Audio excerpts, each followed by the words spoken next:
Baik, bismillahirrahmanirrahim. Assalamualaikum warahmatullahi wabarakatuh. Waalaikumsalam warahmatullahi wabarakatuh. Alhamdulillahilladzi ja'ala al-islam khudu'an wa inqiyada.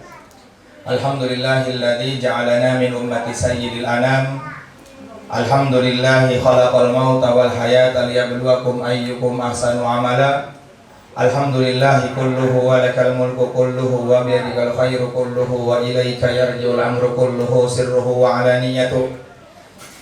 Asyhadu an la ilaha illallah wahdahu la syarika lahu wa asyhadu anna sayyidana Muhammadan abduhu wa rasuluhu la nabiyya ba'dah.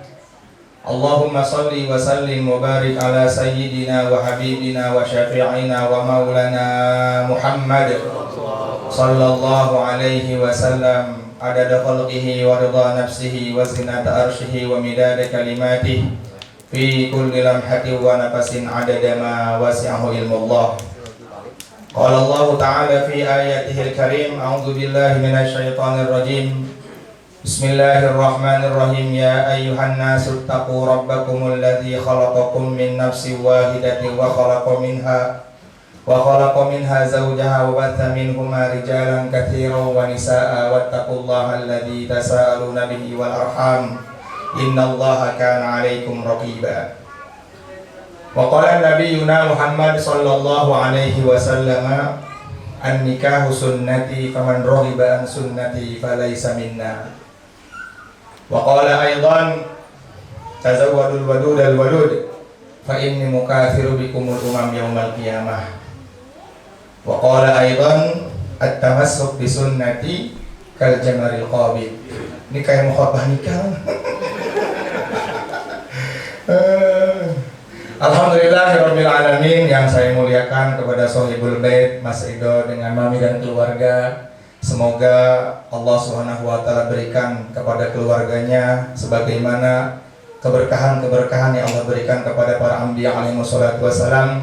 Allah jadikan keluarga ini sakinah, mawaddah, warahmah. Dari tempat ini Allah Subhanahu wa taala jadikan anak keturunannya menjadi orang-orang yang Allah ridhai. Amin ya rabbal alamin. Dan kepada para jamaah yang ada di sini, alladzina lam yuzkar ismuhum, yang tidak saya sebutkan satu persatu namanya, tetapi tidak mengurangi rasa hormat dan ta'zim saya kepada para jamaah semuanya. Alhamdulillahirabbil alamin. Bersyukur kita kepada Allah Subhanahu wa taala karena pada malam hari yang berbahagia ini Allah Subhanahu wa taala masih memberikan kepada kita nikmat yang besar. Nikmat yang sempurna, nikmat yang agung. Nikmat ini hanya Allah Subhanahu wa taala berikan kepada orang-orang yang Allah cintai. Nikmat tersebut hanya Allah berikan kepada orang-orang yang Allah pilih. Nabi SAW mengatakan, "May yuridillahu bihi khairan yufaqihu fiddin wa inna ma'ana qasim wallahu yu'ti." Siapa yang Allah Subhanahu wa taala kehendaki kebaikan dalam hatinya, maka hidupnya akan senantiasa dalam amal. 24 jam senantiasa mengharapkan ridhonya Allah Subhanahu wa taala. 24 jam senantiasa bagaimana Allah Subhanahu wa taala ridho kepadanya. Dari mulai bangun tidurnya sampai tidurnya kembali, dia berpikir bagaimana hidupnya diatur mendapatkan ridhonya Allah Subhanahu wa taala. Itulah orang yang cerdas. Makanya para ulama mengatakan, adzakir idza asbaha yanzuru madza yaf'alullahu bih. Orang yang cerdas itu orang yang ketika bangun tidur yang dia ingat Allah. Bangun tidur kita ingat Allah, cerdas kita. Bangun tidur kita nggak ingat Allah, maka kita orang yang paling bodoh di dunia ini. Kenapa? Karena kita lupa atas nikmat yang Allah berikan kepada kita. Nikmat yang Allah berikan kepada kita ini banyak. Allah Subhanahu wa taala nggak minta bayaran dari kita. Nggak mampu kita membayar nikmat ini, Mas. Para ulama mengatakan satu nikmat kedipan mata yang Allah berikan kepada seorang hamba, mata kanan bisa ngedip, kalau dibayar dengan seluruh kekayaan yang kamu punya nggak mampu, nggak bisa. Sehingga Allah mengatakan, wa in ta'uddu ni'matallahi la tuhsuha. Aku ini nggak minta dibayar. Jangankan untuk membayar nikmat yang aku berikan kepada kalian, kata Allah. Kalian menghitung nikmat aja nggak bisa. Makanya semua nikmat yang Allah berikan kepada kita semuanya nilainya besar, nggak ada yang kecil. Nikmat Allah Subhanahu wa taala kasih kepada kita yang terbesar adalah kenal kita kepada Allah Subhanahu wa taala. Bisa meletakkan sujud, bisa meletakkan kening kita untuk menjadi hamba kepada zat yang maha menciptakan. Makanya kalau kata Gus Baha itu harusnya kita bersyukur. Kalau bisa sujud dibeli, kita beli sujud itu. Harus dibeli. Keluarkan semua harta kita untuk bisa sujud. Keluarkan semuanya. Nggak bisa kita membayarnya nikmat tersebut. Sehingga para ulama mengatakan awwalu wajibin 'alal insan ma'rifatul ilah. Perkara yang wajib diketahui bagi manusia adalah kenal kepada Allah. Maka yang pertama kali kita ajarkan kepada anak kita bagaimana Allah ada dalam hatinya. Siapa yang menciptakan? Allah. Siapa yang memberi rezeki? Allah. Siapa yang memelihara kita? Allah. Semuanya nisbatkan kepada Allah. Sehingga kalau seorang hamba ta'alluq, hatinya menggantungkan hatinya hanya kepada Allah, maka Allah akan jadikan seluruh makhluk untuk tunduk di hadapannya. Para ulama mengatakan, kalau ada seorang hamba mengucapkan Allah, Allah, Allah, maka Allah akan mengatakan, qala ya abdi anallah. Apa? Kata Allah apa? Bagaimana Mamas bilang sama papinya, pi, selalu hari dipanggil. Maka papinya akan bilang, apa nak? Kamu mau apa? Allah lebih daripada itu. Innallaha yuhibbul mulihina bid-du'a. Allah paling cinta, paling senang kalau namanya disebut-sebut. Allah, Allah, Allah. Makanya kita alhamdulillah setiap sepekan sekali kita duduk dalam majelis ilmu agar bagaimana Allah Subhanahu wa taala ridho kepada kita. Shalawat dan salam adalah kita berikan kepada manusia terbaik sepanjang sejarah. Manusia termulia yang Allah ciptakan di atas muka bumi ini. Nabi penutup para nabi. Nabi yang namanya disebut-sebut oleh para malaikat tiap harinya. Bahkan nama Rasulullah menjadi kunci surganya Allah Subhanahu wa taala. Allah Subhanahu wa taala mengatakan dalam hadits qudsi, laulaka ya Muhammad lamma khalaqtul aflaq. Kalau tidak aku ciptakan kau wahai Muhammad, sungguh aku tidak akan menciptakan segala sesuatu, baik yang ada di langit ataupun yang ada di bumi.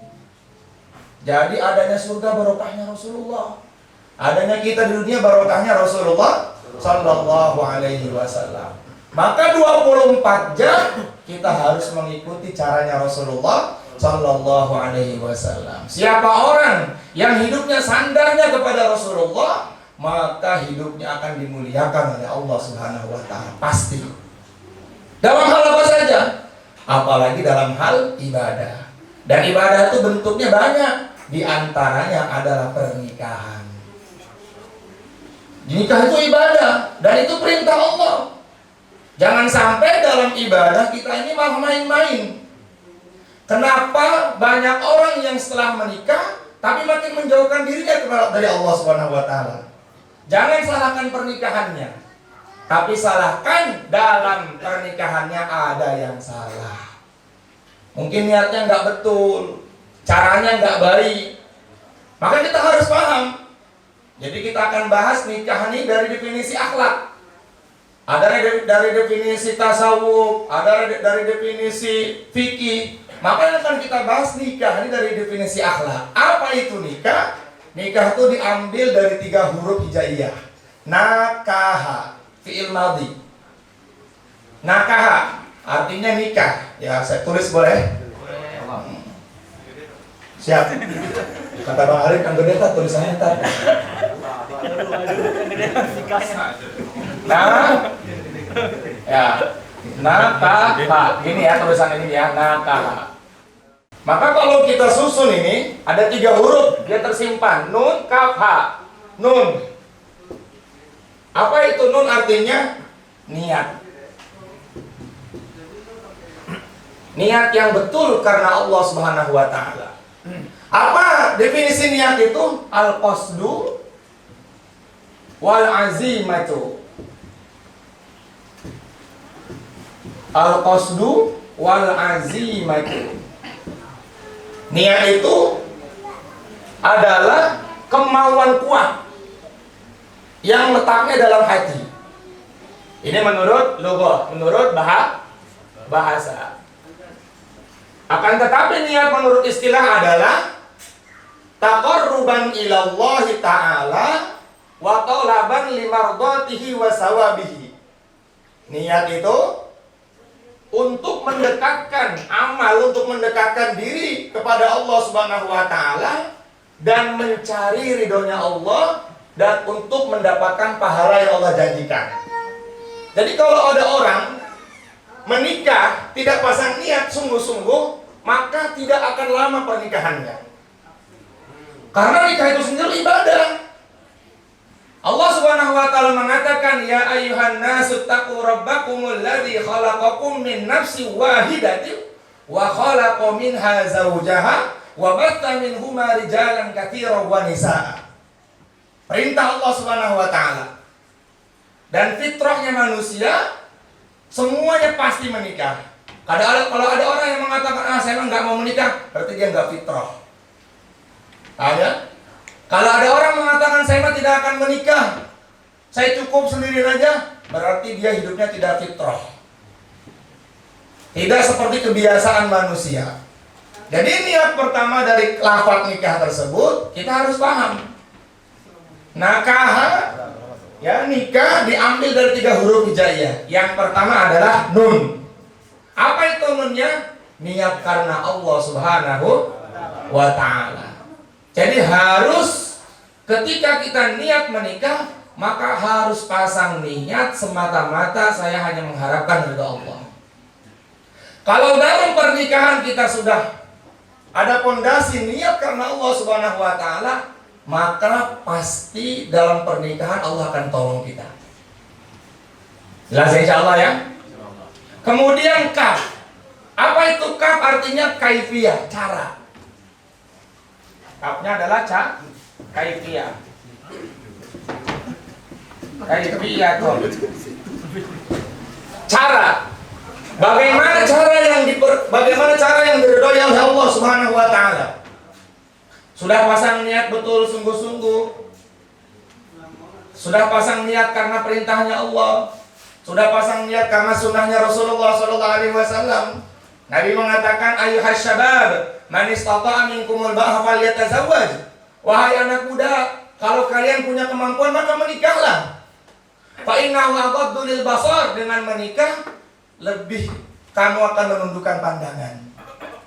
Gak sempurna, lebih sedikit lebih sempurna untuk bisa menundukkan pandangan. Wa ahsanul farji. Dengan menikah maka hawa nafsu kamu akan tersalurkan dengan yang halal.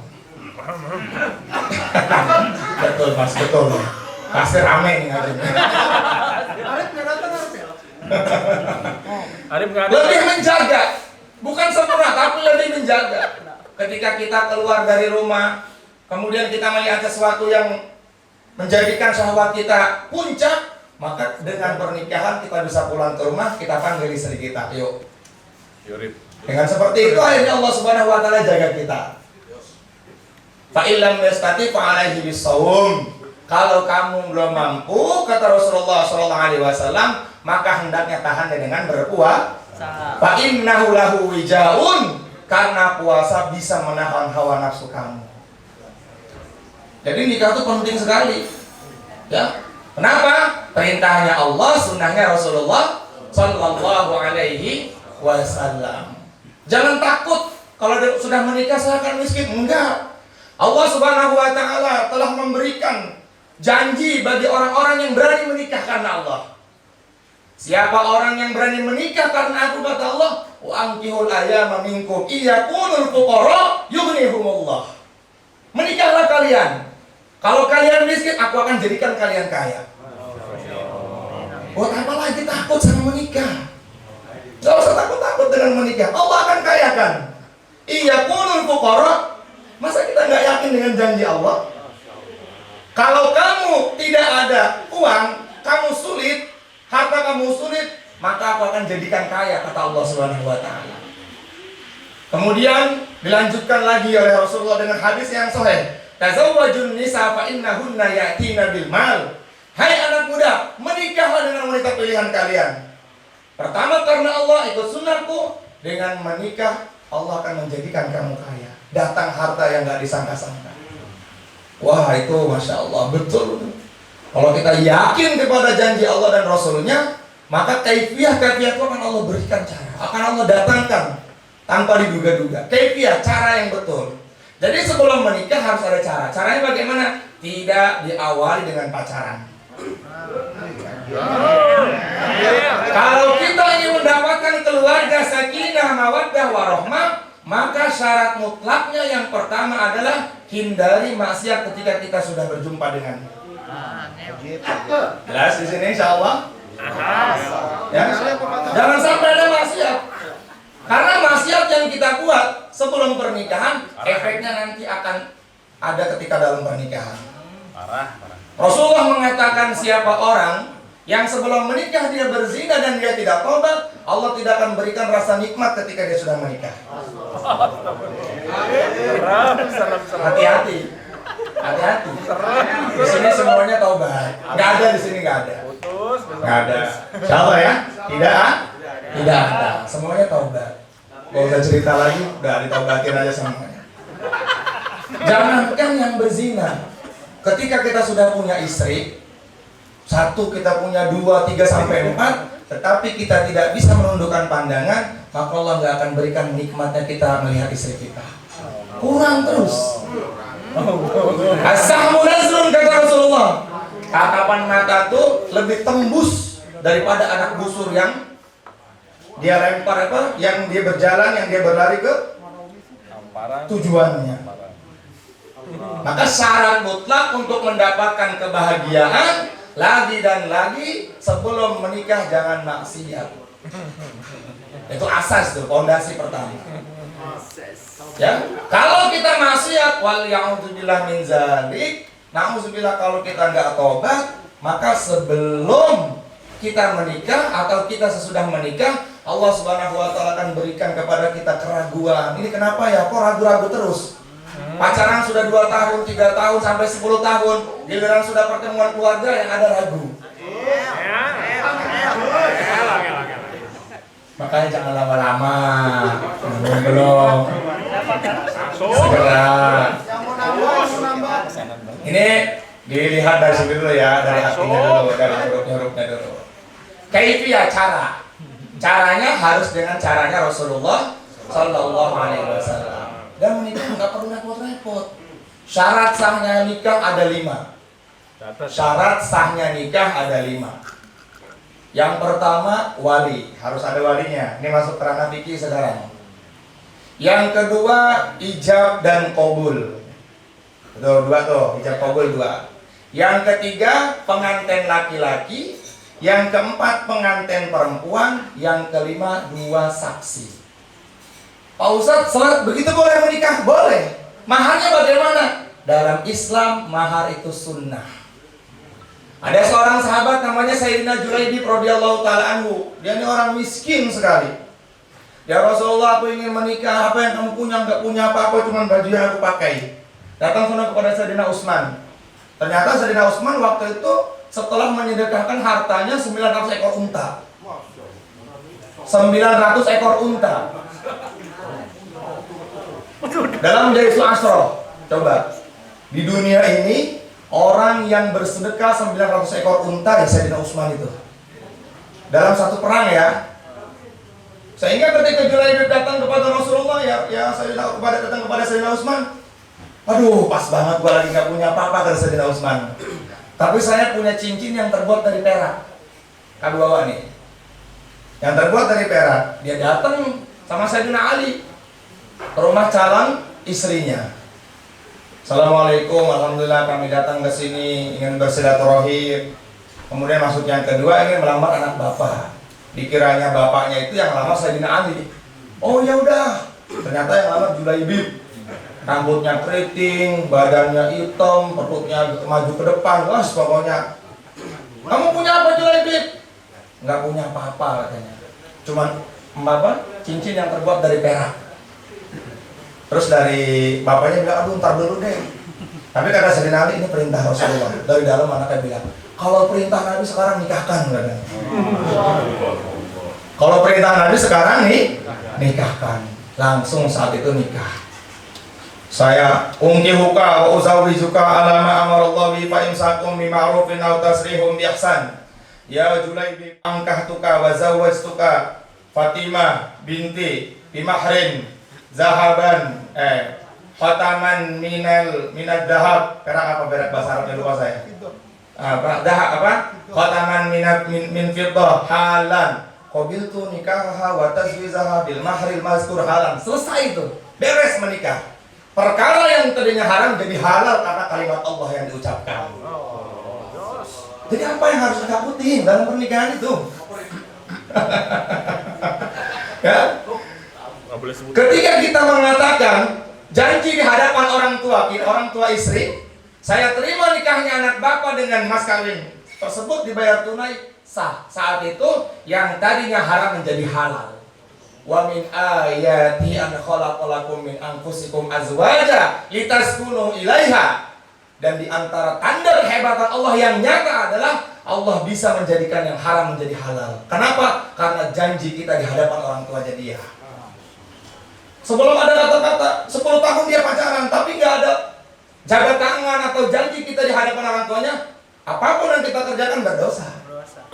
Tapi ketika kita datang ke hadapan orang tuanya, udahlah nggak perlu apa-apa, kamu punya apa? Saya punya cincin yang terbuat dari perak ini, udah makannya Mas Ridho, yang gepuk aja 20 porsi, siap? Halal. Saya terima nikahnya dulu, halal. Siap jadi saksi. Nah, makanya Nabi mengatakan aulim walau bisa. Ya, kalau pengen walimah nggak usah mewah-mewah, cukup 1 kambing. Cukup 1 ayam cukup, ya Insya Allah. Cari pernikahan yang paling sederhana mungkin. Kenapa? Karena Rasulullah nikahnya semua sederhana. Tapi Rasulullah membesarkan maharnya. Mahar itu tidak wajib. Tapi bagi laki-laki untuk menghormati perempuan, karena perempuan sangat dihormati dalam Islam, kita wajib memberikan mahar tertinggi kepada calon istri kita. Dan bagi perempuan, ya, jangan mempersulit pernikahan karena minta mahar yang terlalu tinggi. Gak boleh, pokoknya harus 150 juta. Mendingan kabur. Belum nikah aja udah minta-minta begitu. Gak usah kayak gitu. Ya. Sebaik-baik wanita adalah dia yang mempermudah masalah mahar. Sebaik laki-laki adalah dia yang mempertinggi maharnya untuk calon istrinya. Dan pesan saya kepada teman-teman yang ada di sini, siapa orang yang punya anak perempuan, ketika datang laki-laki dengan membawa agamanya, terima. Kalau kita punya anak perempuan, kemudian kita pikirkan dunianya saja, dan kita tolak dia, maka tunggu kehancuran akan datang kepadanya. Bisa jadi perzinahan, hamil di luar nikah. Kalau sudah hamil di luar nikah, Masya Allah, dia bukan cucu kita. Keluar anak dia tidak ada nasab dari ayahnya. Bapaknya orang kaya, dia keluar, dia tidak akan mendapatkan harta warisan. Nasabnya terputus, tidak ada nasab, kasihan anak itu. Padahal yang buat dosa orang tuanya. Apalagi kalau dia perempuan. Kalau dia perempuan, maka wali yang dibilang minzalik, dia tidak akan punya wali sampai dia menikah nanti. Ketika ditanya, aduh Pak, kenapa kok nggak menikahkan saya? Aduh, gimana ya? Udah sama wali majbur aja deh. Kenapa Pak saya kok nggak dinikahkan sama Bapak? Akhirnya cerita bapaknya, dulu kamu nih nyoblos duluan,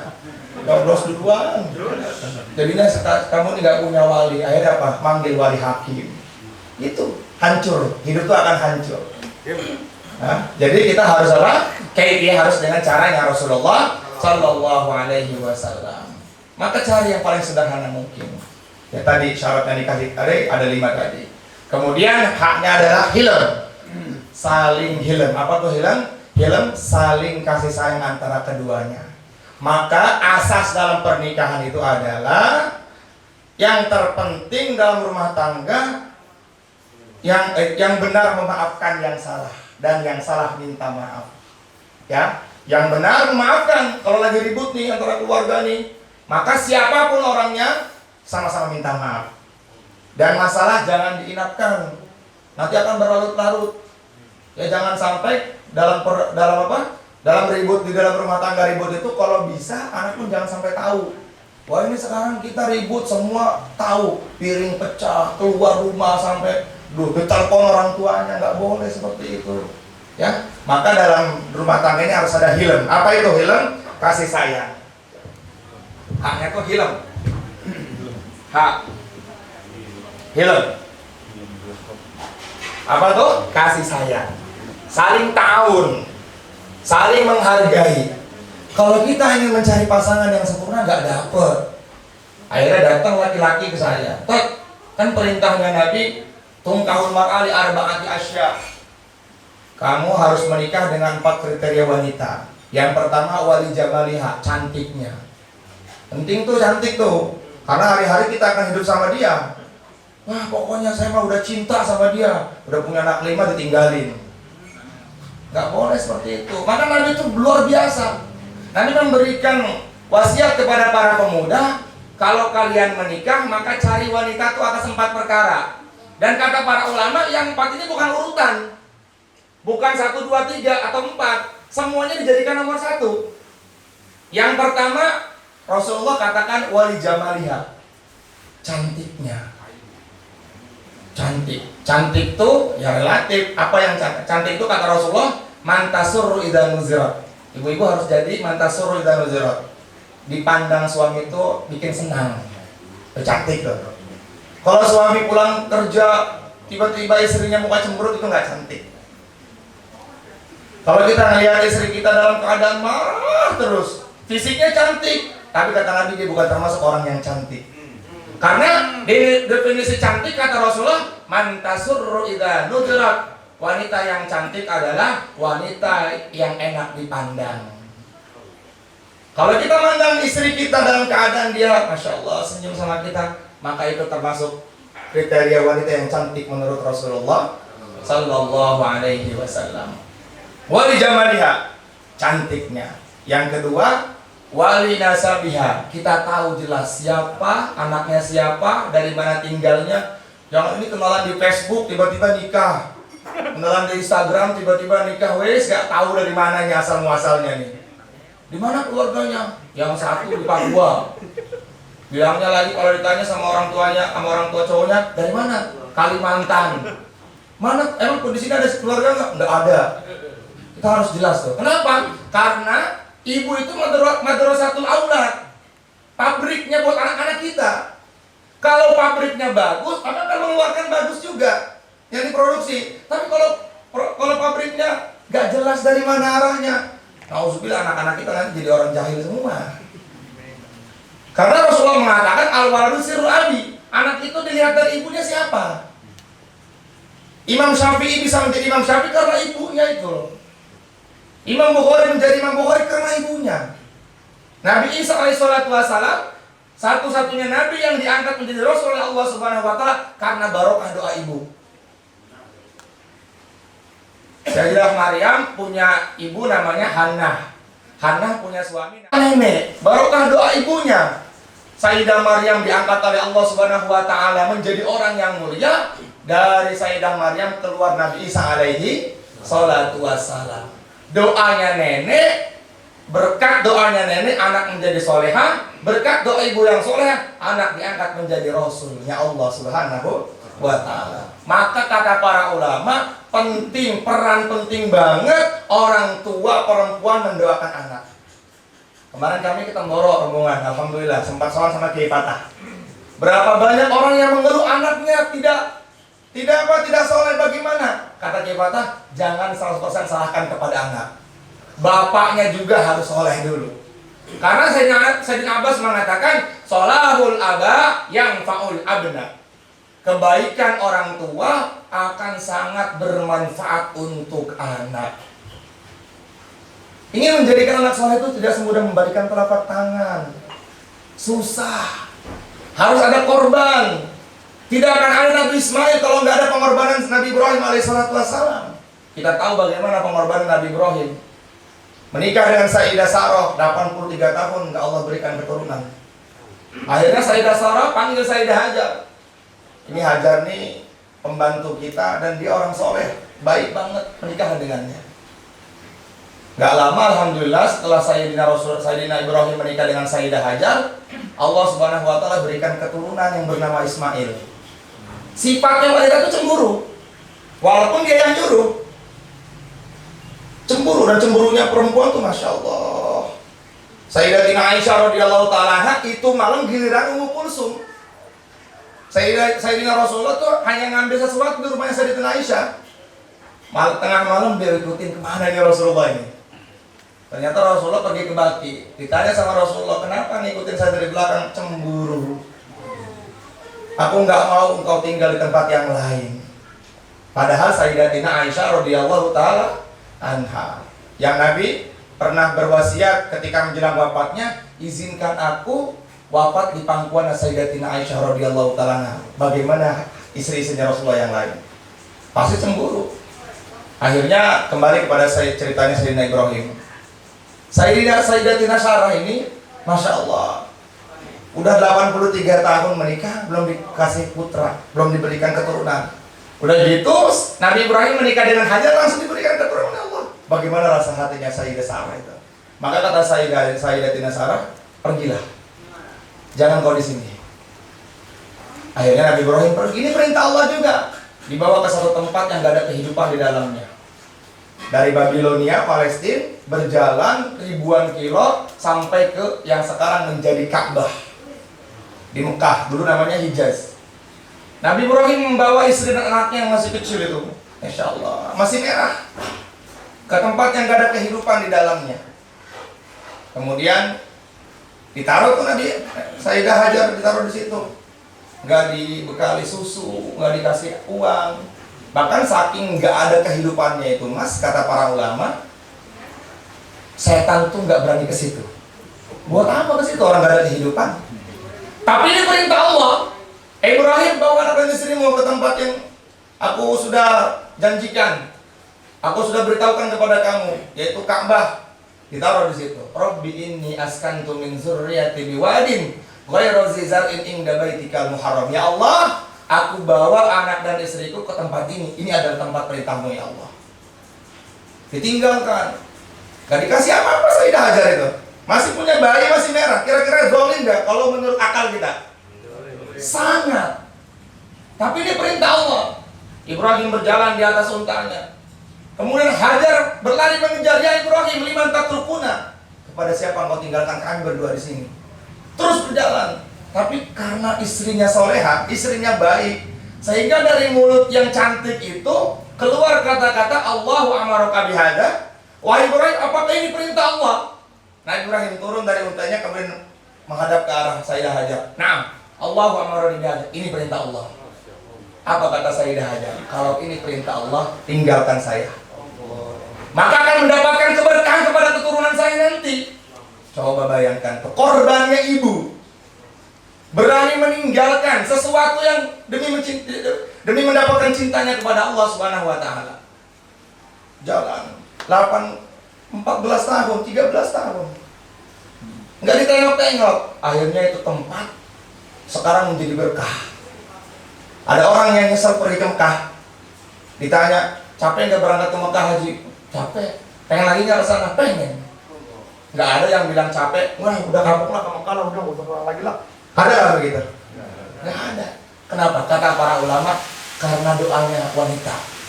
Akhirnya, karena doanya Sayyidah Hajar, Masya Allah, keberkahan Allah berikan kepada keluarga mereka. Sehingga dari keturunan Sayyidah Hajar, lahir Nabi Ismail, sampai yang mulia Rasulullah Sallallahu Alaihi Wasallam. Jadi penting kita mencari wanita itu, nasabnya penting. Jangan sampai kita asal pilih. Nggak jelas nasabnya, ini anaknya siapa, di mana tinggalnya, bapaknya siapa, harus jelas. Kemudian yang ketiga, wali maliha.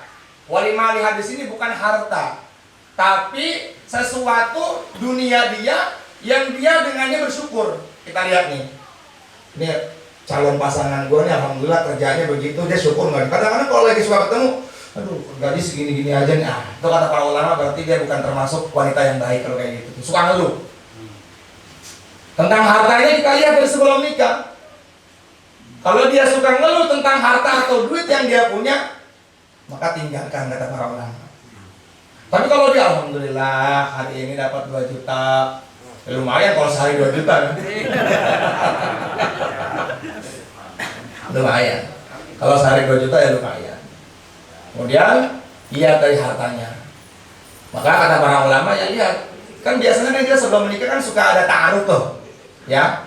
Dan konsepnya ta'aruf tuh bukan kita melihat semuanya. Dalam fikih itu ada 3. Yang harus pertama kita lihat tangan. Kenali, lihat tangannya. Jadi kalau pengen lihat tubuhnya cantik atau tidak, maka dilihat tangannya. Dan itu kami praktekkan. Seluruh anak pesantren begitu. Saya dengan istri saya begitu. Ketemuan sekali, lihat muka, lihat tangan, selesai. Kenali tangan. Dari fisiknya tangan, jangan langsung, wah mantep nih semampai ini. Bisa, angel tak, matanya itu loh tak.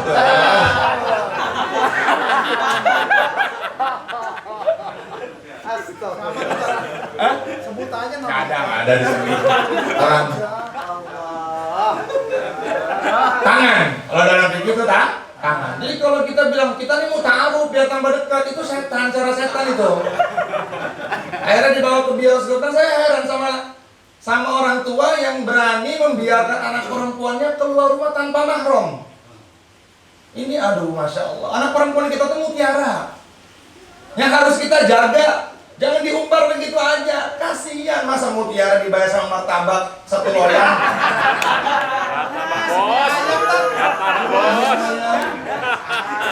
Iya. Assalamualaikum Om. Salam. Kamu apa kabar? Ini Om malam minggu mau bawa anaknya ya. Ya, jangan lupa martabak. Innalillah. Padahal kata Rasulullah, jaga wanita di antara kalian.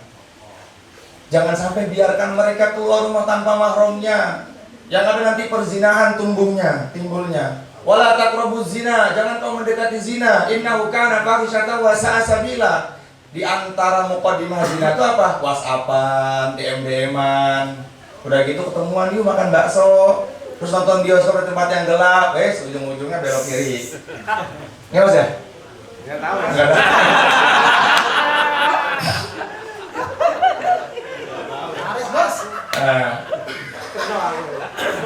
Nggak ada.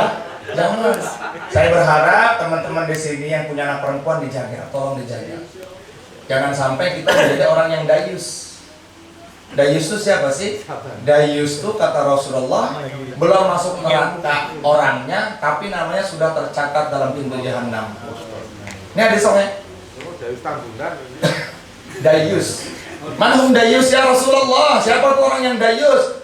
Laki-laki yang membiarkan perempuan mahramnya di keluar rumah tanpa ada pendampingnya. Ya gitu deh, membiarkan anaknya keluar menonton bioskop, pulang besok pagi. Jangan pulang jam 3 ya, besok pagi aja. Bapaknya bilang begitu lagi. Wis, mantap.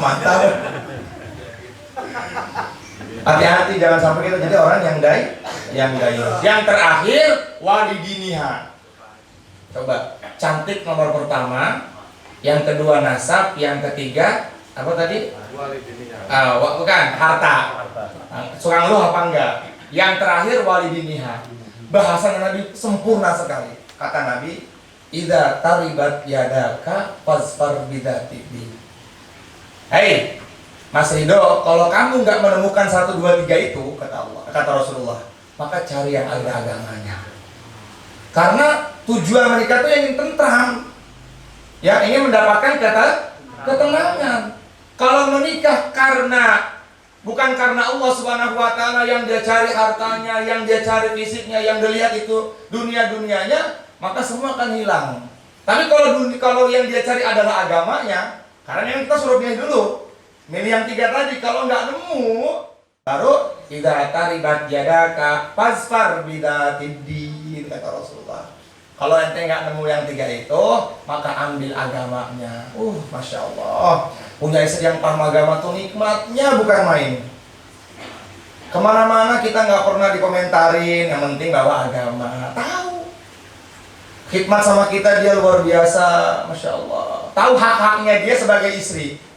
Dan kita juga harus belajar agama agar kita mengetahui hak kita sebagai suami. Nanti kita akan bahas itu semua. Jadi 4 perkara ini tidak akan pernah bisa didapatkan kepada siapapun sampai hari kiamat. Kalau ditanya kenapa nggak nikah-nikah, orang saya pengen cari yang 4-4-nya. Aduh, kalau antum pengen cari yang 4-4-nya, sebelum antum datang ke saya cari saya duluan yang nikahin dia. Ya iya, pengen cari yang sempurna cantiknya, pengen cari yang sempurna nasabnya, pengen cari yang sempurna hartanya dan agamanya, nggak dapat, tidak dapat. Maka yang paling terpenting bagaimana dalam pernikahan ini harus ada agama. 4 kebahagiaan yang apabila ada dalam rumah tangga maka kita akan bahagia dunia dan akhirat. Ini hadis Rasulullah yang Imam Muslim. Yang pertama, antakuna zaujatuhu sholihatan. Ini harus masukkan ke dalam hati nih, biar kita nih hidupnya nggak susah dalam rumah tangga kita. Kalau kita pengen bahagia rumah tangga kita, dunia sampai jannah, ada 4 kuncinya kata Rasulullah. Yang pertama, antakuna zaujatuhu sholihatan. Yang pertama, cari istri yang sholihah. Istri sholihah itu bagaimana sih?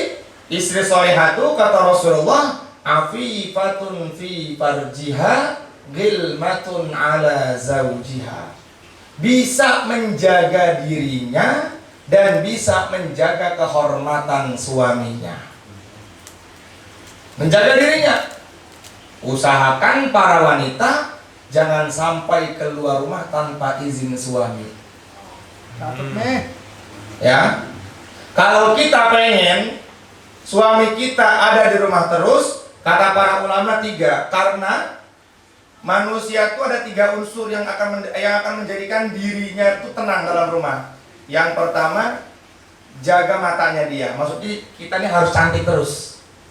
Biar matanya nggak kemana-mana. Ya Mas ya, Insya Allah Mas ya. Amin. Nah. Kemudian yang kedua, kita senangi perutnya. Jadi harus kasih makan yang enak-enak, masaknya yang enak ya. Yang ketiga, cukupi biologisnya. Kapanpun diminta, maka istri harus siap. Ya, Nabi mengatakan kalau ada seorang wanita di atas untanya ingin berangkat perang, suaminya minta balik dulu ke rumah, putar balik, bersetubuh dulu, balik kanan.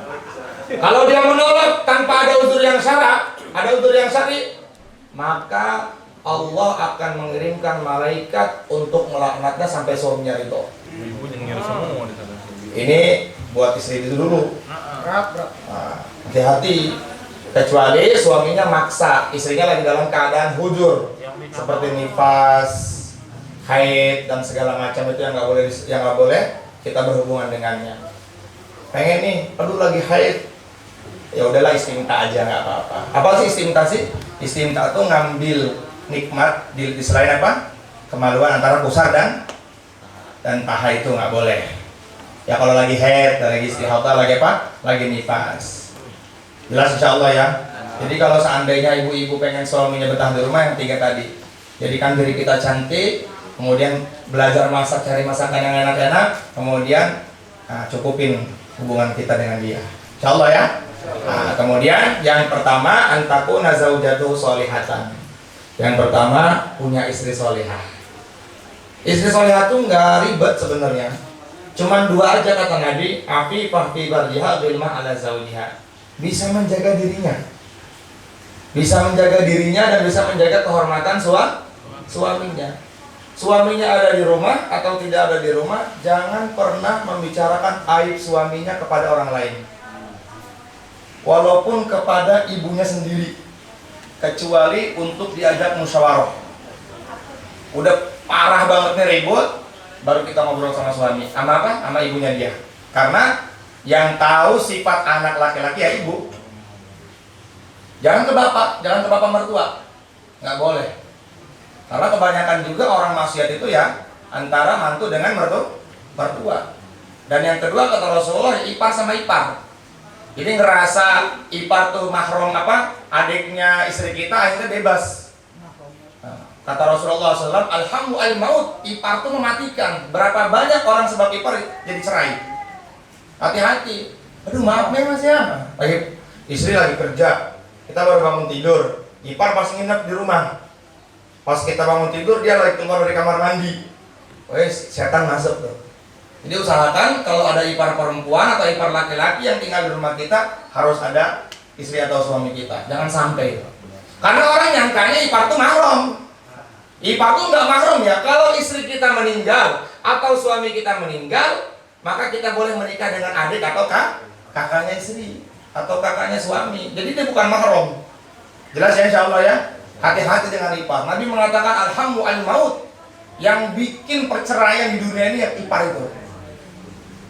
Karena kenapa? Dosa yang tidak terasa berbuat dosanya yaitu ipar.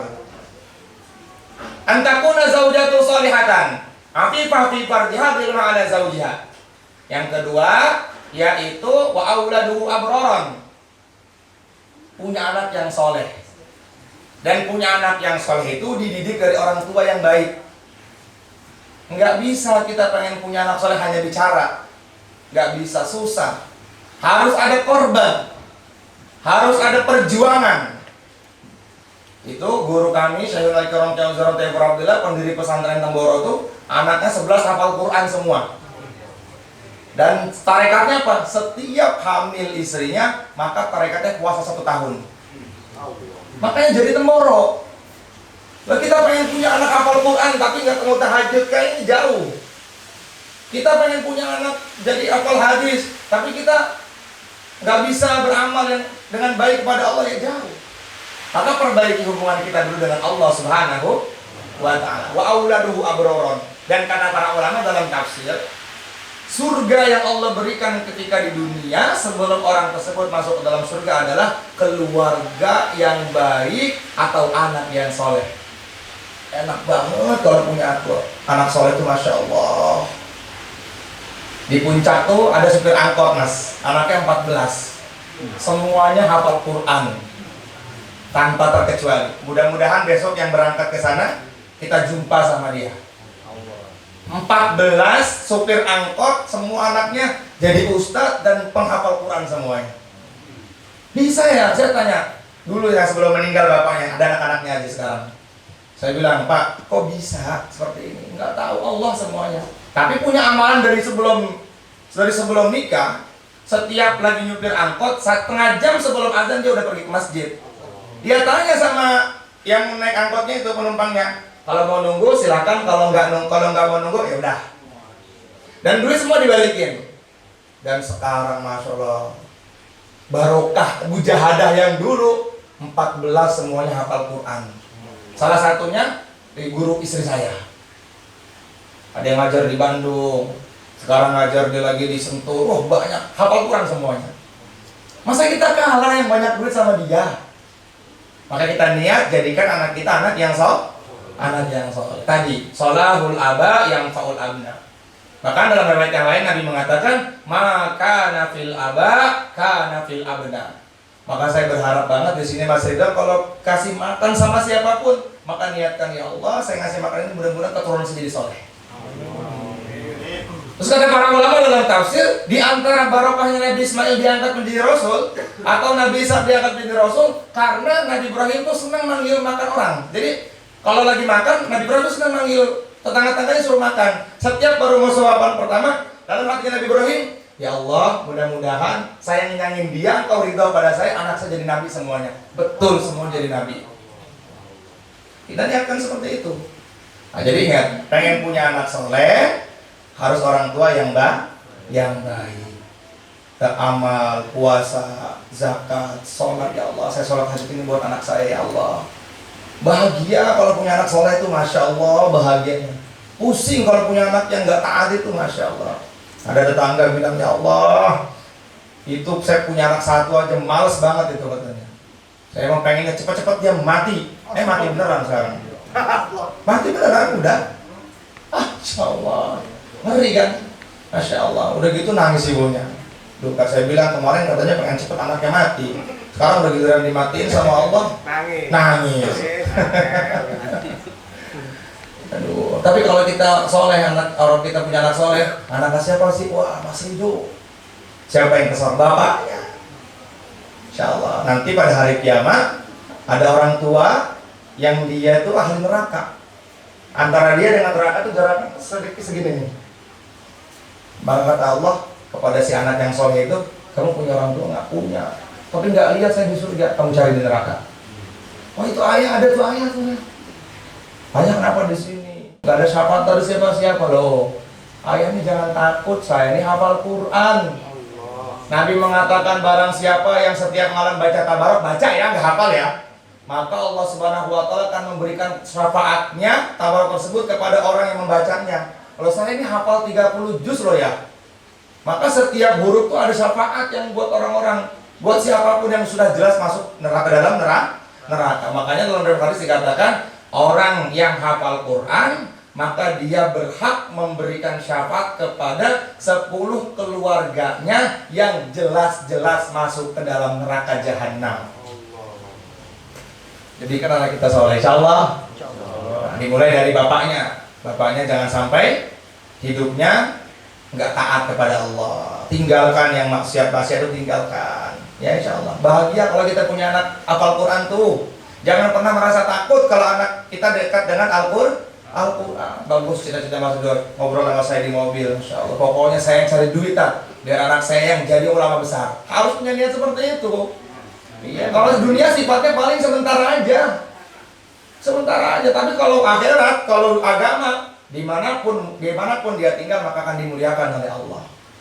Ya, mukarramun ainal jalas. Di mana saja anak itu tinggal, Allah akan muliakan dia. Jangan pernah takut kalau anak kita menjadi penghafal Al-Quran, jangan takut. Kemudian yang ketiga yaitu wa khulaqa'uhu sholihin. Kalau rumah tangga pengen bahagia, maka sering-sering kumpul sama orang soleh. Ya, amalannya nih, ya. Pertama tadi apa?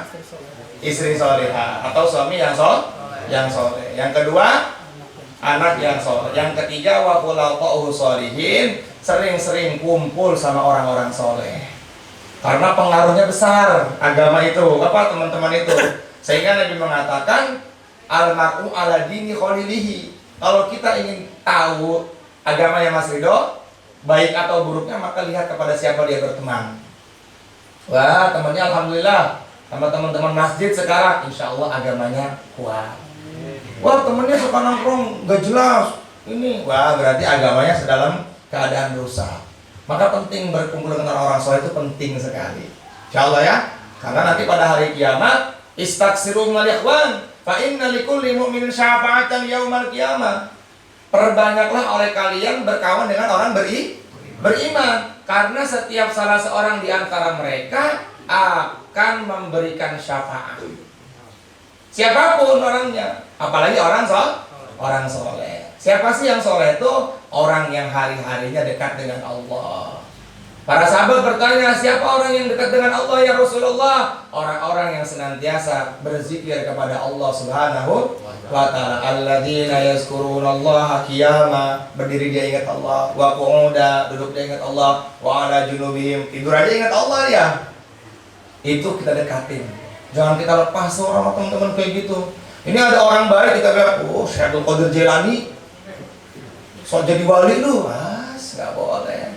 Gak boleh seperti itu. Maka kalau datang kepada kita teman-teman yang baik, gigit dengan gigi geraham, pegang sungguh-sungguh. Jangan tinggalkan. Cari teman yang mendekatkan diri kita kepada Allah Subhanahu wa Ta'ala. Kalau bisa, kalau kita lihat dia langsung ingat akhirat. Wah, takut maksiat. Kalau bisa seperti itu, cari yang kayak gitu. Yang teman sesungguhnya tuh yang memberikan kepada kita nasihat-nasihat agama, Mas. Bukan yang mengajak kita, yuk patungan yuk, judi kita. Yuk patungan yuk, kita minum. Nah itu enggak teman, itu musuh itu. Kelihatannya teman di dunia, tapi di hadapan Allah mereka akan saling nuntut nanti. Allah mengatakan al-akhillau yauma idzin ba'duhum li ba'din aduwwun illal muttaqun. Orang-orang yang ketika di dunia yang mereka saling maksiat satu dengan yang lainnya, kerjasama antar maksiat, maka di akhirat nanti dia akan saling perang di hadapan Allah. Musuh. Dia ya Allah, dia ya, udah dua-duanya neraka kata Allah. Kan kita nggak mau. Tapi kalau diajak, Mas Ridho yuk ke masjid, Mas Ridho yuk kita silaturahim ke Temboro, Mas Ibra gimana nih, ngaji ada apa enggak nih? Oh iya, lupa aku. Nah itu teman-teman yang seperti itu, teman-teman yang nanti akan memberikan syafaat kepada kita pada hari kiamat. Amin ya rabbal alamin. Mudah-mudahan kita di sini semua mendapatkan syafaatnya Rasulullah SAW. Kemudian yang ketiga, wa ayyakuna rizquhu fi baladihi. Yang ketiga, cari rizki yang halal. Ya, cari rizki yang halal. Jangan sampai kita mengatakan yang halal aja susah, yang haram aja susah, apalagi yang halal nggak boleh. Ya, maka kita usaha. Karena memberikan rezeki yang halal efeknya akan sampai kepada keturunan kita. Kalau kita ngasih rezeki yang haram kepada anak kita, nauzubillah min zalik, nanti dia akan menjadi orang yang jahil dunia, jahil akhirat. Jangan sampai. Ini kenapa sih istri nggak taat? Oh, antum rezekinya loh. Cari rezeki antum tuh nggak halal. Yang lebih ekstrem lagi itu Imam Ghazali. Rezeki yang haram itu rezeki yang merupakan dia kepada Allah. Kayaknya halal, mohon maaf, kayaknya dia ngojek itu halal. Tapi dapat ada panggilan Allah, dia tinggalkan itu. Maka kata Imam Ghazali, itu namanya rezeki yang haram. Rezeki yang didapatkan tapi dia lupa kepada Allah, Imam Ghazali mengatakan itu adalah rezeki yang didapatkan dengan cara yang haram. Nauzubillah. Sekarang kita lihat bagaimana kita di kerjaan kita nih. Ketika ada panggilan Allah bagaimana? Bagaimana hati kita? Masih sibukkah dengan pekerjaan kita? Masih sibukkah dengan perdagangan kita? Kalau semua kita sibukkan sehingga lupa, bahkan nauzubillah min dzalik sampai meninggalkan sholat, susah anak atau istri jadi soleh atau solehah. Susah banget. Maka kita berharap berdoa kepada Allah Subhanahu wa taala agar Allah Subhanahu wa taala berikan kepada kita rezeki yang halal. Maka dari itu ada hak-haknya sekarang. Sekarang haknya suami terhadap istri. Apa itu? Memberikan makanan yang baik. Tadi sudah dibahas. Ya, memberikan makanan yang baik. Yang kedua, memberikan tempat yang layak. Yang penting istri kita nyaman dan tidak dilihat oleh orang lain. Itu haknya suami kepada istri ya. Kemudian yang terakhir ketiga, memberikan pendidikan agama. Jadi jangan dunianya aja yang kita pikirkan, tapi agamanya juga kita pikirkan. Karena kalau kita sudah sama-sama pikir agama dalam satu keluarga, akan Allah berikan keberkahan di dalamnya. Baru timbul sakinah, baru timbul mawaddah dan rahmah. Dan selanjutnya sebagian ulama menambahkan lagi, memberikan apa? Memberikan uang kepada istri kita. Berikan pakaian setahun 2 kali. Mami diberikan masa itu berapa selai pakaian? Setahun banyak ya Mi ya? Alhamdulillah Mas, alhamdulillah. Yang lainnya harus begitu ya. Nah, jangan cuma 2 kali. Sekarang Pak Ustadz, kalau kita beli takutnya dia nggak suka, kasih duitnya. Terus istri nggak boleh minta sesuatu yang suami nggak mampu. Ih, pokoknya beliin ini aku tas yang harganya 350 juta guys. Lagi pandemi kayak gitu. Terlalu besar yang digambarkan di tenggorok tuh. Dalam riwayat hadis Bukhari, Rasulullah kalau sholat malam tahajud suruh ini katanya ngelonjor. Nah, maaf. Saya dan Aisyah dibagi. Baru sholat. Dan Rasulullah nggak pernah sholat berjamaah sama Sayyidah Aisyah. Kenapa? Karena sempit rumahnya. Sayyidul Anbiya, pimpinannya para nabi, bayangkan. Kadang-kadang bantalnya bareng-bareng tuh dalam masyarakat Tirmizi Mas. Bantal Rasulullah dengan Sayyidah Aisyah bareng-bareng. Saking pendeknya itu bantal, kadang-kadang Rasulullah terbangun, jatuh, kepalanya sakit. Alas atapnya itu pelepah kurma, kalau ada angin topan datang itu ambruk. Itu rumah Rasulullah yang digambarkan di tenggorok tuh kan katanya, kata tour guide-nya kan ini sedikit hampir sama, cuman mungkin dibuat besar kali ya. Itu masih besar itu. Rasulullah dalam hadis itu kalau beliau pengen sholat, kadang-kadang Masya Allah nggak bisa sujud sempurna, saking sempit kamarnya beliau. Kalau Nabi minta kepada Allah, ya Allah jadikan aku Nabi kaya melebihi Nabi Sulaiman, kira-kira dikasih nggak sih? Dikasih. Tapi Nabi nggak mengajarkan begitu. Nabi mengajarkan hidup sederhana. Allahumma ij'al ali Muhammadin kifafa. Ya Allah jadikan rizki aku ya Allah, kata Rasulullah, cukup. cukup buat beli Mercy, cukup buat beli Harley, cukup buat main golf, cukup semua, cukup kan, bener ya? Tapi ada tingkatan doa Nabi yang kita nggak mampu, tapi jangan diaminin, nggak bisa kita. Nabi pernah berdoa, ya Allah, Allahumma ahyini miskinan, wa amitni miskinan, wa aksurni fi zumratil masakin. Ya Allah, hidupkan Muhammad dalam keadaan miskin, matikan Muhammad dalam keadaan miskin, kumpulkan Muhammad dalam keadaan miskin. Oh jangan, kita nggak bisa doa kayak gitu kita, karena kita masih butuh dengan dunia. Tapi jangan sampai melupakan akhirat. Jadi kita cari sederhana mungkin, ya. Ya kalau bisa kita hidup mewah, tapi jangan sampai berlebihan. Mubazir nggak boleh. Tapi kalau misalnya buat yang besar, niatnya untuk pengajian, itu nggak jadi masalah. Kenapa? Karena harta yang digunakan untuk agama tidak akan dihisab di hadapan Allah. Ad-dunya halaluha hisab wa haramuha iqab, kata Nabi. Dunia tuh halalnya dihisab. Halalnya dihisab. Punya jam dari mana kamu dapat, belinya di mana, kemudian kamu pakai untuk apa, bergaya atau untuk mengingat waktu sholat, ditanya. Tapi kalau buat agama, maka semuanya beres di hadapan Allah Subhanahu wa Ta'ala. Satu barang yang kita punya, paling cepat hisabnya itu 500 tahun akhirat. Sampai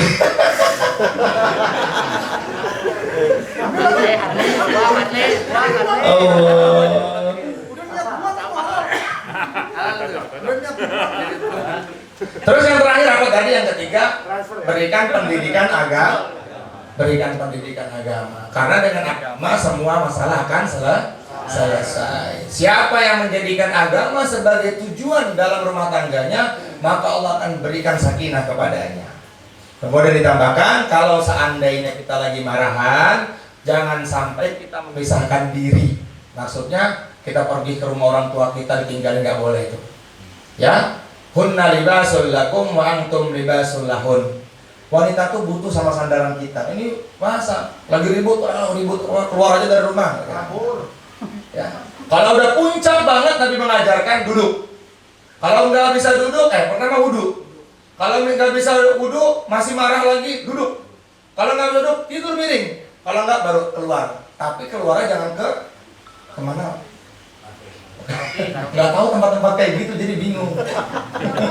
Alhamdulillah nggak dikasih tahu. Ya, keluarnya larinya ke masjid. Allah. Sayyidina Umar tuh pernah dimarahin sama istrinya. Pulang-pulang marah. Sayyidina Umar, ini hadis sahih ini. Ada orang juga sahabat yang pengen curhat tentang istrinya.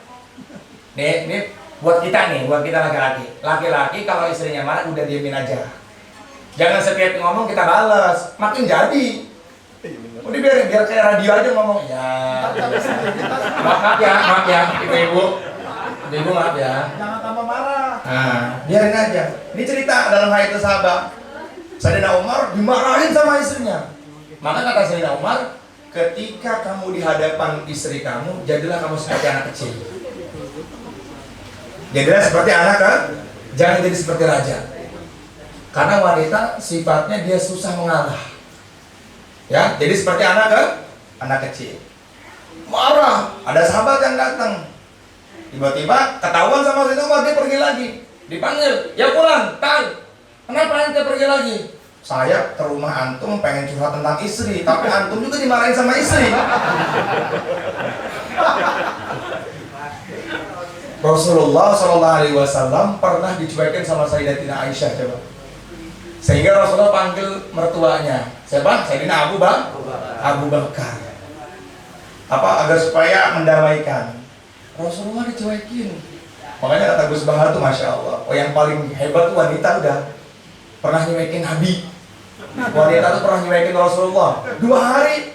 Nabi datang, Aisyah diam aja. Assalamualaikum, nggak mau. Gara-gara cemburu datang Sayyidina Abu Bakar. Kenapa ini Aisyah? Rasulullah diceritakan sama Sayyidatina Aisyah, diceritakan begini Rasulullah. Padahal Rasulullah betul, padahal itu bukan jatahnya Sayyidatina Aisyah, jatah yang lain. Tapi karena sifatnya cemburu, waihak, anti ya Aisyah, kata Sayyidina Abu Bakar, antum celaka, kamu celaka. Kata Sayyidina Rasulullah, kata Nabi, saya panggil kamu ini bukan marahin istri saya untuk mendamaikan, tapi kenapa kamu marahin istri saya? Malah balik marahin sama Rasulullah SAW. Dari situ, wah suami gue, kata Sayyidatina Aisyah. Jadi kita ini harus, masya Allah, kepada istri kita tuh harus menjadi anak kecil. Jangan kita dia marah kita balas lagi, wah gak akan habis. Enggak akan habis, pokoknya kamu nih, kamu yang salah, kamu dah ribut jadinya. Maka kalau habis marah, yang paling cepat itu agar baikan tuh di kamar di tempat tidur. Ya.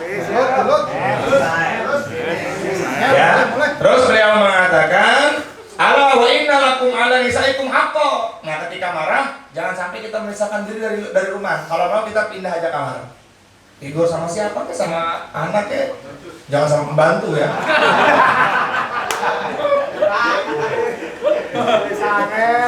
Pembantunya laki. Oh iya. Tidur sama si Yogi. Bos. Nah, terus nih Nabi melanjutkan nih hadisnya. Fa imma haqqakum ala nisaikum fala yu'tinna fusakum man karahunna. Jadi kalau kamu sedang marah, tetap aja tidur sama dia. Jangan muka kamu marah sama dia, jangan, enggak baik. Enggak boleh. Kalau lagi marah tetap aja peluk. Wis, malam ini wanita tercantik yang papi lihat. Yes. Bye. Nih, bisikin di telinganya. I love you me. Nah, kalau nih. Iya. Gak usah dibalas marah. Kalau bisa kita yang minta maaf, Mas. Kita yang minta maaf. Terus Nabi mengajarkan buat para wanita. Nah, wanita ini gampang masuk surga. Ya, gampang sekali. Kata Nabi, idza sholatil mar'atu khamsaha. Kalau perempuan ini jaga sholat 5 waktu. Wa shomat syahroha, dan berpuasa di bulan Ramadan. Enggak ninggalkan tuh. Wa ta'at zaujaha. Yang ketiga, taat sama suaminya. Selagi perintahnya tidak bertentangan dengan syariat Islam. Jangan ngaji. Kalau ngaji saya tolak kamu. Enggak jatuh talaknya. Awas ya kalau kamu sholat, saya talak, enggak jatuh talaknya. Pokoknya kita harus taat kepada suami, walaupun suaminya kentir. Ya, harus taat. Kentir kayak apa, Tat? Nggak tahu, nggak bisa ngejelasin, Mas. Yang merasa aja ya, yang merasa. Ya, harus taat sama suami. Apa tadi? Sholat 5 waktu dijaga, puasa di bulan Ramadan dijaga, wa ta'at zaujaha. Taat sama suaminya. Selagi perintahnya itu tidak mengarah kepada maksiat. Ya, kamu harus pakai pakaian yang segini ya. Biar kamu dilihat sama teman-teman aku. Namanya suami yang nggak tahu diri. Itu kentir, Tat. Nah, itu kentir baru tuh. Kentir. Aku ra kentir berarti.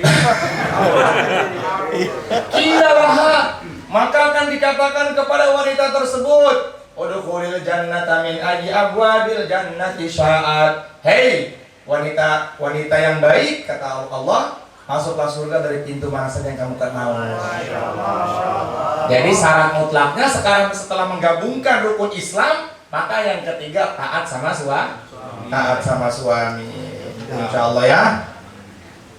Nah, apalagi terus nih diantara menjaga suami, Nabi mengatakan tidak boleh memberikan sesuatu tanpa izin suami, walaupun hartanya dia sendiri. Sedekah. Artinya ibu nih. Ya.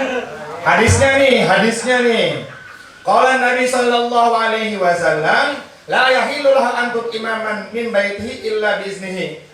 Tidak halal bagi seorang istri memberikan makanan tanpa izin suaminya. Ya. Illa rotbin minat ta'ami alladhi yakhaf fasaduhu, kecuali yang sifatnya rusak atau basi. Ini kalau saya nggak kasih nanti basi. Makanan, ada donat atau ada makanan. Aduh, kalau saya nggak kasih nih, saya ini bakal nggak kemakan, jadinya mubazir. Maka di situ para ulama mengatakan boleh. Tapi kalau yang sifatnya tidak basi, seperti kita ngasih uang kepada siapapun, maka itu harus izin sama suami. Itu kata Imam Ghazali dalam kitab Mukasyafal Qulubnya ini disebutkan termasuk istri yang menjaga kehormatan suami. Jangan mentang-mentang kita istri punya harta sehingga kita memberikan harta kita kepada orang lain, tapi kita tidak izin kepada suami. Bahkan Nabi mengatakan di sini, fa'in amta an ridahu kana hamisul ajri fa'inihi. Kalau suaminya ridho, maka dua-duanya dapat pahala. Tapi kalau suaminya enggak ridho, suaminya dapat pahala, istrinya dapat dosa. Ngasih duit nih sama orang. Ini duit kita, ini duit si istri nih. Istri dapat penghasilan, dia kasih ke orang lain. Atau dia kasih siapapun yang dia kasih, tapi suaminya nggak tahu. Suaminya nggak tahu. Maka suaminya dapat pahala, istrinya yang dapat dosa. Walaupun sifatnya sedekah, kata Imam Ghazali. Hati-hati, jadi kita harus izin. Kan suka sering dibahas sama Ustaz Abdul Somad. Nah, tapi kita yang sebagai suami, kalau sifatnya yang tidak terlalu besar, ya kita ikhlaskan aja lah. Apalagi sama keluarga. Tapi kan kadang-kadang suka banyak yang cerita ke saya. Bagaimana nih? Aduh, istri saya suka ngasih sama adik-adiknya, tapi tanpa sepengetahuan saya. Sementara kita juga lagi butuh. Nah, itu yang bahaya. Itu yang bahaya. Maka istri harus menjaga hartanya suami yang seperti ini. Insya Allah ya. Walaupun misalnya suaminya lagi nggak kerja, dan yang kerja istrinya, kan dia punya duit tuh, punya uang tuh, dia kasih, maka dia harus izin kepada suaminya. Kenapa? Karena suaminya ketika mengatakan saya terima nikahnya anak bapak, semua tanggung jawab akan jatuh kepada laki-laki. Insya Allah ya. Jam 10. Baik, cukup ya insya Allah mas ya. Jadi kesimpulannya adalah menikah itu tidak sulit. Ya, asal berani, asal ada kemauan kuat, maka jadikan pernikahan itu menjadi sarana untuk mendapatkan ridha Allah Subhanahu wa taala. Mau niatnya aja sudah mendapatkan pahala, apalagi kita mengamalkannya. Karena pernikahan itu adalah ibadah yang kita setiap detik akan mendapatkan pahala. Kalau sholat, ketika kita lagi mengerjakan sholat dapat pahalanya. Tapi kalau menikah, lagi buang air dapat pahala, lagi bercanda dapat pahala, tidur dapat pahala. Kenapa? Karena pernikahannya sendiri adalah ibadah. Wallahu a'lam. Ada pertanyaan nggak seputar nikah? Baik. Ayo. Baik, Mas Abrol. Mau nikah lagi. Mau nikah lagi. Assalamualaikum warahmatullahi wabarakatuh. Waalaikumsalam warahmatullahi wabarakatuh. Yang soleh, kalau itu terjadi perceraian dan itu ternyata mungkin yang soleh pihak perempuan. Nah, yang dimaksud di sini itu yang soleh dua-duanya atau salah satunya untuk membawa anak dari yang soleh? Salah satunya. Kalau jadi yang soleh perempuan maksudnya ibunya yang soleha gitu. Terus bapaknya kentir gitu. Hah? Bisa jadi. Oh. Dengan barokahnya ibu yang taat itu, bapaknya tuh jadi baik. Bapaknya karena ketika setiap kita berbuat kebaikan, anak berbuat kebaikan, itu akan ada pengaruh buat bapak. Apalagi bapaknya misalnya nggak taat gitu ya. Tetap akan ada pertolongan nih sebab anak itu. Kan tadi saya bilang, orang tua yang ahli neraka akan dipanggil oleh anaknya nanti pada hari kiamat. Kan udah jelas tuh, masuk ke dalam neraka. Maka jadikan anak kita anak yang soleh, insya Allah ya. Walaupun misalnya nauzubillah, ya usahakan jangan sampai ribut, ada kata-kata keluar tolak ya, nggak boleh. Ya, laki-laki itu dilihat dari lisannya, dipegang lisannya. Ya, tolak itu halal tapi dibenci oleh Allah. Ya, Nabi mengatakan abghadul halali ilallahi tolak. Perkara yang paling dibenci Allah adalah tolak. Ya, jangan sampai pulang sana ke rumah orang tua, tapi dalam hati buat tolak, jatuh tolak. Hati-hati. Aduh, lisan-lisan ini tolong dijaga. Ya, jangan sampai kita ribut sampai mengucapkan kata-kata tolak. Udah, mau tolak berapa? Tolak aku, kata perempuannya. Tolak aku ya. Ya udah, 100 jatuh 3. Habis dong. Emosi. Tolaknya. Jangan ya. Kalau tolaknya 1, maka dia bisa rujuk. Rujuknya yang penting tidak melewati salah satu kuru, tidak melewati 3 kali persucian. Nauzubillah. Contoh, kalau ngasih contoh tolong nih ngeri. Ada Ali nikah sama Fatimah, ribut. Akhirnya si Ali bilang cerai sama Fatimah. 1 bulan setelah haid dia rujuk kembali. Boleh langsung, yuk kita rujuk, rojak tuki, ambil aja tangannya, selesai. Ali dengan Fatimah ribut sampai akhirnya kagak ada kata-kata rujuk sampai 3 kali persucian. Haid pertama si Ali belum bilang rujuk. Haid kedua Ali juga belum bilang rujuk. Haid ketiga Ali belum bilang rujuk. Maka di haid keempat kalau dia pengen nikah ulang. Jelas? Namanya tolak roj'i. 1, 2 namanya tolak roj'i. Yang ketiga namanya tolak bain. 2, padahal kan dia kesempatannya masih ada 2. Ribut lagi 2018. Saya tolak kamu, tapi hanya 1 kali dia mengucapkan. Kayak tadi, kalau misalnya ributnya pagi, zuhur udah balikan, aman. Langsung aja rojak tuki, bawa ke kamar, main. Ya, atau enggak pegang tangannya, cium keningnya. Kita rujuk yuk aja. Kalau udah 3, maka si perempuan, kalau si laki-laki ini mantan suaminya pengen kembali, pertama si laki-laki harus menunggu sampai dia menikah dengan orang lain. Si Fatimah menikah dengan orang lain. Contoh, ini Ali dengan Fatimah udah tolak 3 nih. Nah, ini fikih nih ya, udah tolak 3. Nauzubillah. Akhirnya dia nggak bisa kembali, walaupun ini udah 3 kali persucian. Kalau sudah 3 kali persucian, datang nih Umar nikah sama si Fatimah, dan menikahnya tanpa paksaan. Jangan sampai mentang-mentang Ali sama Umar teman, Rekayasa. lu nikahin deh mantan istri gua, biar gua bisa balik lagi. Nggak boleh, haram.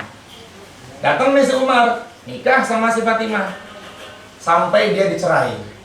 Kalau nggak dicerai dia nggak balik. Ali. Nah, yang kedua,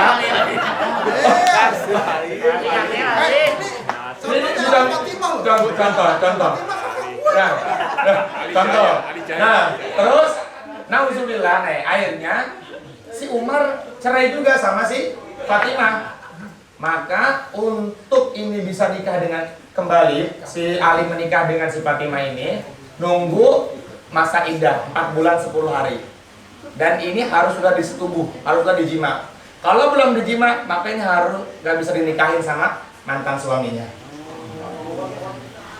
Hati-hati jadi laki-laki. Karena haknya tolak itu di tangan laki-laki. Kalau perempuan, pokoknya nih tanda tangan, kita nggak tangan, bodoh amat, nggak bakal jatuh tolak. Pokoknya aku tolak kamu, ya udah terserah kamu mau ngomong apa kek, aman kalau gitu. Tapi kalau udah laki-laki yang ngomong, ya udah, kalau misalnya tolak aku, ya udah, berapa? Terserah kamu, 100 jatuh 3. Hati-hati, ya. Kalau perempuan ngomong 1000 kali kek, 1.000 kali kek, kita tolak, nggak apa-apa, kamu mau terserah, nggak jatuh tak? Nggak jatuh talak. Tapi kalau udah laki-laki sekali bicara, jatuh talak. 3 perkara yang mainnya jadi beneran. Salasun jidduhunna jiddun wa hazluhunna jiddun, kata Nabi dalam hadis Bukhari. 3 perkara yang main-mainnya jadi beneran. Yang pertama, tolak. Lagi asik ngobrol, "Ma, aku tolak kamu ya." Jatuh tolak. Main-main, jatuh. Yang kedua, menikah. Ada wali nih. Pas banget kita lagi ngobrol. Udah, bismillah. Gua saksi ini maharnya. Saya nikahkan kamu sama putri saya dengan mas kawin sekian, halal. Saya terima nikahnya. Jadi tuh. Gak ribet kan nikah? Padahal main-main jadi halal. Yang ketiga, hulu. Permintaan tolak dari istri dan suami bilang iya. Mas, tolak aku dong mas. Iya. Jatuh. Hati-hati, walaupun bercanda, apalagi seriusnya. Hati-hati tuh. Jadi kembali ke tolak. Kalau tolak 1 dengan tolak 2 masih bisa rujuk kembali. Kalau sudah tolak 3, maka si mantan istri kita harus nunggu 4 bulan 10 hari. Datang laki-laki bersetubuh dapat menikah dengannya, kemudian biasa hubungan biologis, kemudian dicerai, tunggu lagi sampai 4 bulan 10 hari, maka ini untuk mendapatkan ini kembali harus nunggu 1 tahun. Tapi bekas orang, salah sendiri, makanya hati-hati. Insya Allah ya, semoga Allah terima kita semuanya. Gimana? Terakhir. Ya. Yang terakhir. Ah. Oh, ibu mau nanya. Yang sudah. Ini cari solusi tas. Jadi ini, karena pengalaman saya pribadi kan orangnya berarti sangean nih tas. Wah, gak apa. Salah berarti. Gak apa. Terus Dulu saya menikahi istri itu kan nggak lama, kurang ya. menikahi istri itu dulu kan nggak lama, 3 bulan lah. Ya. Saya nggak pacaran lama ya, 3 bulan saya nikahin karena memang saya melihat itu bukan dari kriteria tadi, tapi Ya. kriteria cantik dan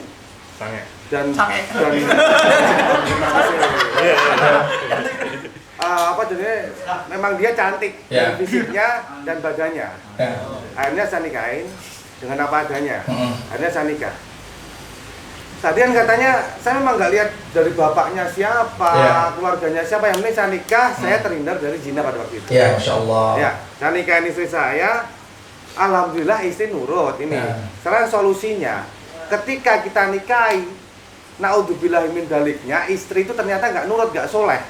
Amalan apa yang bakal dikerjakan suami untuk istri biar soleh, biar nurut pada suami? Banyak kan? Ya. Nikah disuruh ini susah, suruh ini susah, melawan sama suami. Itu banyak terjadi teman-teman saya. Nah itu amalannya apa ya? Oh baik. Pertama, Masya Allah, niatnya Mas Ridho itu bukan karena nafsu kalau menurut saya. Karena tadi kan ada bahasa untuk menghindari zina. Karena melihat tubuhnya Mami ya kan. Alhamdulillah sekarang niatin, rubah niat karena Allah biar nanti rumah tangga menjadi baik Mas.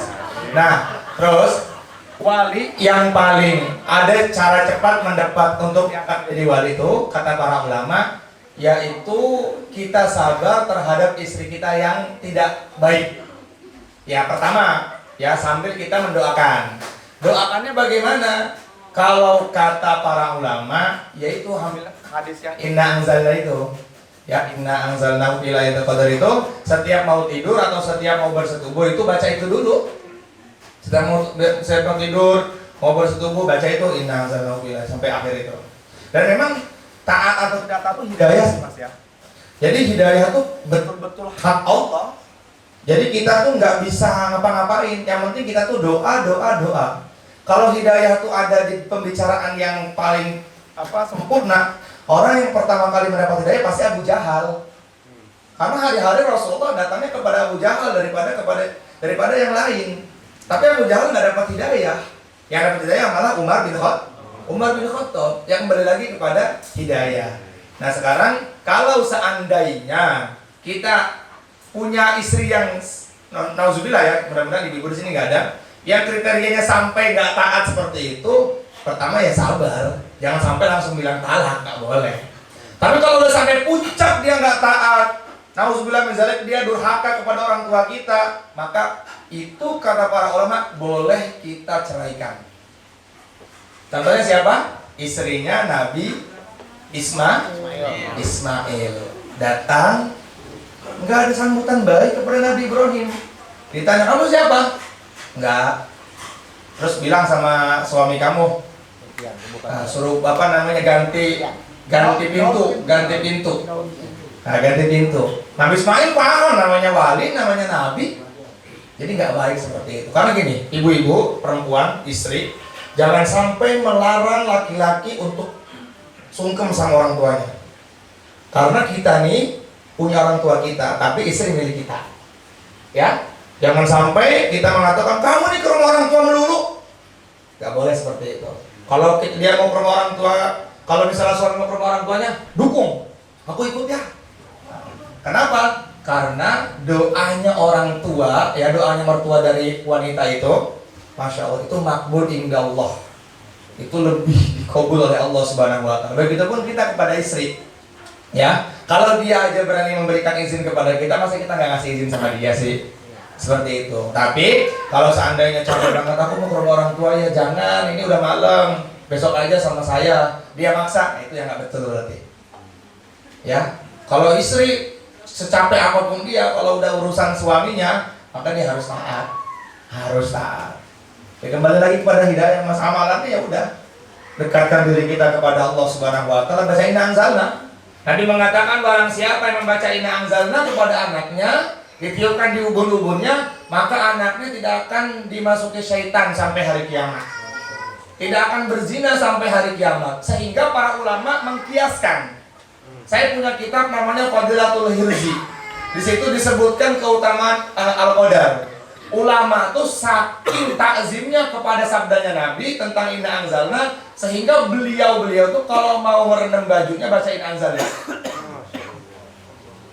Baca inna anzalna itu sebelum merendam, kemudian pas mau bersetubuh sama istrinya dibaca inna anzalna aja. Nah, kalau misalnya udah kelewat batas baru musyawarahkan. Jangan langsung kita talak. Panggil orang tuanya, anak ibu nih, masya Allah, silahkan bicara sama anaknya bagaimana. Udah nggak taat sama saya, kemana-mana nggak izin sama saya, keluar rumah ngumbar auratnya. Padahal kan saya kan sebagai suami yang tanggung jawab. Ya kalau dia keluar buat dosa, saya yang kena dosanya. Nah, kalau dia sayang sama saya, bagaimana nih hubungan kita mau diteruskan atau enggak nih? Gimana kamu? Yaudah aku mau taubat. Nah, Bismillah taubat. Kalau misalnya udah nggak begitu, bagaimana terserah bapak sama ibu. Yang penting ada musyawarah, wa ashiruhun nabil ma'ruf kata Nabi. Kalau udah ada masalah kata Allah, kalau ada masalah keluarga, jangan langsung ambil keputusan sendiri. Allah perintahkan musyawarah dulu. Musyawarah, jangan dikit-dikit ambil keputusan. Aku pulang. Udah sono kamu pulang nggak? Boleh. Bu, anak mau pulang bagaimana nih bu? Nah, terus perempuan juga kalau lagi ribut jangan langsung kabur ke rumah orang tuanya. Jangan seperti itu. Allah malam masih seperti itu. Amalannya ya, dekatkan diri kita kepada Allah. Kalau saya sih anzalna bismillah. Yakin dengan hadisnya Rasulullah Sallallahu Alaihi Wasallam. Itu mas, anak-anak yang kemarin jenengan lihat di tahnik itu, yang makan kurma kia itu enggak lain bacanya inna anzalna itu. Inna anzalna, kemudian ditiupkan. Nah, sekarang mama setelah mau tidur, inna anzalna, teman-teman siapa istrinya atau siapa suami juga baca inna anzalna, biar nggak kemana-mana.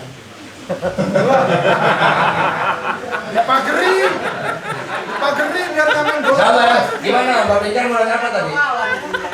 Mau nanya apa tadi kan angkat tangan? Apa Mi? Mau nanya apa Mi? Kalau pas lagi marah, misalnya suami lagi marah berantem, itu dia bilang talak itu, yang saya emosi atau marah. Nah itu dibagi. Menurut ulama dari Mesir dibagi. Ya dilihat dulu, nggak langsung jatuh tuh. Jadi memang fikih itu ada fikih, ada usul fikih. Ya kalau misalnya pas ditanya, kalau di Mesir itu teman-teman saya cerita tuh, kalau ada orang yang mengadukan masalah tentang talak kepada istrinya, maka ditanya sama ulama Mesir, kamu tahu nggak siapa di samping kamu? Nggak tahu, itu marah betulan. Tapi kalau setiap lagi marah dikit-dikit tolak, dikit-dikit itu bukan marah itu main-main itu. Maksudnya itu bukan bukan di luar akal itu masih sempurna akalnya. Jadi setiap marah dikit-dikit bilang talak, hati-hati tuh. Udah berapa kali bilang talak tuh ketika marah seperti itu?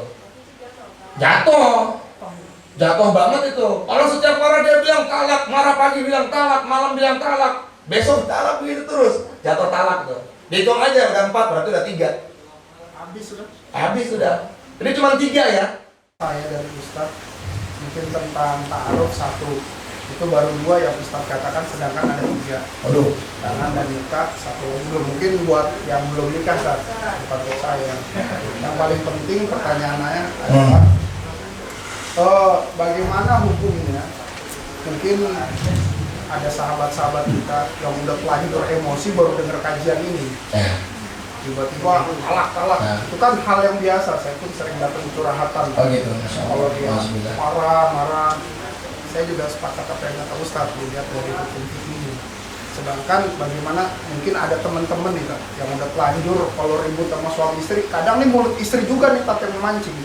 Kalau kata nenek saya, hati-hati jadi perempuan. Santai. Jangan memancing suami sehingga emosi. Itu satu. Betul memang.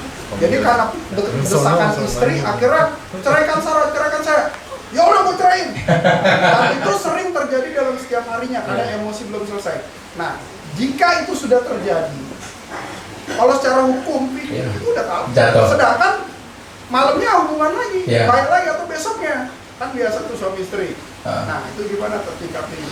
Mungkin pengalaman teman-teman yang udah telanjur menjatuhkan talak. Mudah-mudahan di sini tidak ada ya, mudah-mudahan tidak ada. Yang pertama itu Ji, yang pertama kenali dari fisik, telapak tangan. Yang kedua lingkungan. Nah, yang ketiga keluarga. Nah, dilihat lingkungannya. Kalau seandainya dia lingkungannya baik, maka insya Allah dia akan baik tadi ya kepada. Jadi agama kita tuh dilihat dari kepada siapa kita berkawan. Kalau kita berkawannya sama orang yang buruk, maka jatuhnya buruk juga. Nauzubillah. Kalau kita berkawan dengan orang yang baik, jadi baik. Terus yang ketiga itu keluarga. Keluarga itu penting juga.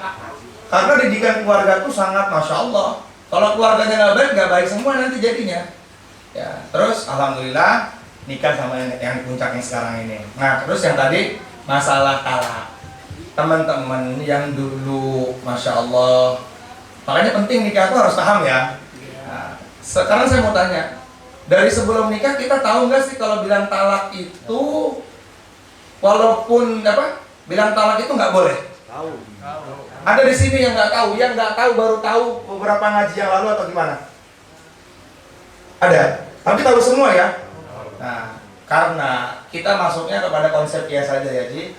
Karena dalam emosi sehingga ada ulama yang berpendapat ketika suami marah dan mengucapkan kata-kata talak dalam keadaan marah di luar sadarnya dia, talak tersebut tidak jatuh. Yes. Berbeda dengan yang tiap marah dia ngomong talak. Berarti yang emosional berlebihan kalau bilang fikih di Turki. Ya di Mesir. itu. Iya. Saya setuju. Ya, 2 tahun yang lalu saya belajar di Zawiyah Rodoh. Ya, di Tebet, Zawiyah Rodoh, di depan bengkel hati tempatnya Ustadz Danu itu.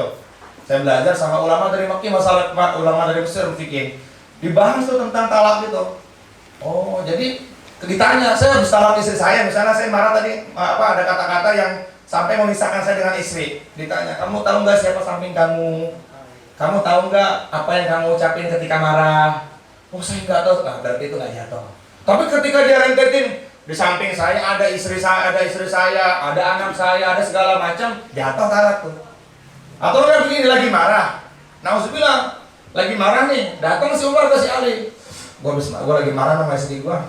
Udahlah gua talak aja, tak jatuh. Jatuh. Walaupun lewat teman gue. Walaupun istri nggak tahu, jatuh. Berbeda dengan ini udah talak 1. Hanya untuk taukid itu mengukuhkan ya. Si Umar kan habis nalak istrinya si Fatimah, datang ke si Ali. Ribut gua sama istri gua talak 1. Maksudnya dia cerita tuh untuk memperkokoh ucapannya dia, maka tetap dihitung 1. Berbeda dengan dia, habis sholat gua habis ribut sama istri gua nih, gua tolak dia. Udahlah gua tolak lagi, jatuh 2. Hati-hati bro. Hati-hati ya. Hati-hati, pernikahan ini penting, memang bab nikah ini penting sekali. Di fikih itu bab nikah itu setelah sholat. Penting banget. Di fikih itu setelah bahas sholat baru nikah. Setelah bahas ubudiyahnya antara hubungan sesama manusia. Hati-hati. Semoga Allah jaga lisan kita semuanya. Dan yang ada di sini yang sudah punya keluarga diberikan ketenangan keluarganya, sakinah, mawaddah, warahmah. Kemudian yang belum menikah cepat menikah. Ya, tadi sudah dijelaskan apa yang ditakuti dari menikah. Bismillahirrahmanirrahim. Besok pagi mangkat, guys.